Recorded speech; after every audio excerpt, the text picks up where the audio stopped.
possibility pertaining to the absorption of atmospheric water through a process called deliquescence. Basically, if the humidity in the Martian atmosphere gets high enough, perchlorate salts will absorb the atmospheric water until the salt dissolves and forms a liquid solution. This is one possibility for explaining the formation of RSL. So this sort of physical process can explain the features that we observed here. The discrete darker patches observed in this image may be formed by deliquescence.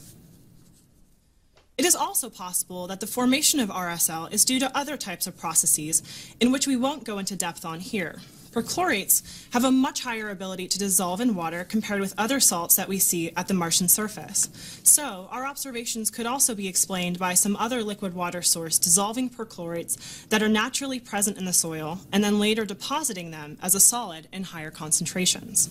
But again, deliquescence is our favored scenario. So here you see a map of the distribution of perchlorates on Mars.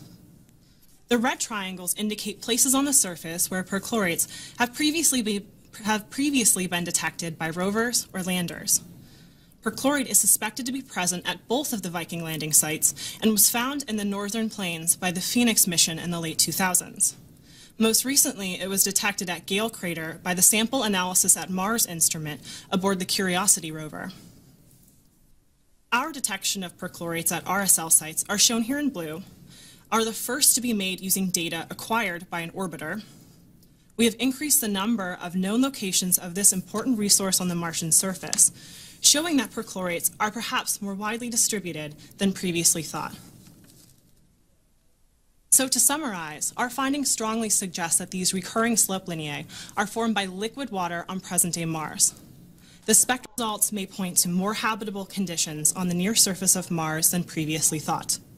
Here, potential habitability by Earth-like microbes is unclear. To assess habitability, we would first need to determine how cold and how concentrated the brine is. But the detection that we've described warrants further astrobiological characterization and exploration of these unique regions on Mars. Finally, water may be an important resource for future human explorers and inhabitants of Mars, and may decrease the cost and increase the resilience of human activity on the red planet.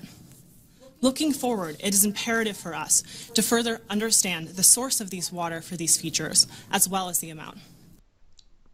A la the movie The Martian.